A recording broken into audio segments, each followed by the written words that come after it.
Wayanad Brahmagiri development സൊസൈറ്റിയിലെ സാമ്പത്തിക ക്രമക്കേടിൽ കേസെടുക്കണമെന്നതുൾപ്പെടെയുള്ള ആവശ്യങ്ങൾ ഉന്നയിച്ച് നിക്ഷേപകരുടെ പ്രതിഷേധം. സൊസൈറ്റി ആസ്ഥാനത്തേക്ക് നിക്ഷേപകർ മാർച്ച് നടത്തി. ക്രമക്കേടുമായി ബന്ധപ്പെട്ട ഇഡി അന്വേഷണം വേണമെന്ന് ഡിസിസി പ്രസിഡന്റ് അഡ്വക്കേറ്റ് ടി.ജെ. ഐസക്കും ആവശ്യപ്പെട്ടു.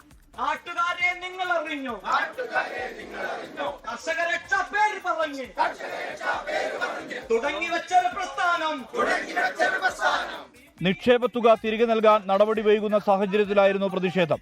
CPIM നേതാക്കൾ വാക്കുപാലിക്കണമെന്നായിരുന്നു നിക്ഷേപകരുടെ ആവശ്യം. ബഡ്സ് വകുപ്പനുസരിച്ച് കേസ് രജിസ്റ്റർ ചെയ്യണമെന്നും ആവശ്യമുണ്ട്.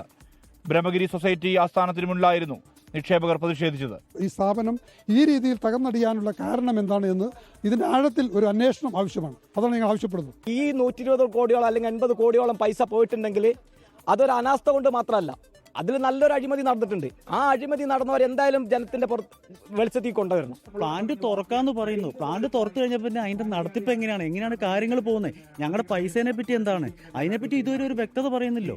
ബത്തേരി മലവയലുള്ള ബ്രഹ്മഗിരി സൊസൈറ്റി കീഴിലെ മാംസ ഉൽപാദന ഫാക്ടറിക്ക് മുന്നിൽ കോൺഗ്രസും പ്രതിഷേധിച്ചു. ക്രമക്കേടിൽ ഇഡി അന്വേഷണം വേണമെന്നാണ് ആവശ്യം. ഇവിടെ നടത്തിയുള്ള മുഴുവൻ സാമ്പത്തിക ഇടപാടുകളും ഏതെങ്കിലും ഒരു കേന്ദ്ര ഏജൻസിയെ കുറിച്ച് അന്വേഷിക്കണം.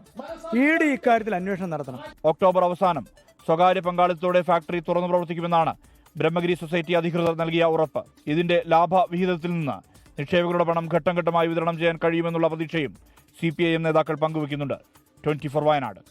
ലോകത്തെവിടെയായാലും ഏത് സമയത്തും 24 വാർത്തകളും ഓഗ്മെന്റഡ് റിയാലിറ്റി പാക്കേജുകളും എക്സ്പ്ലെയിനറുകളും വിശദമായി കാണാൻ ഞങ്ങളുടെ YouTube ചാനൽ നിങ്ങൾക്ക് സബ്സ്ക്രൈബ് ചെയ്യാം.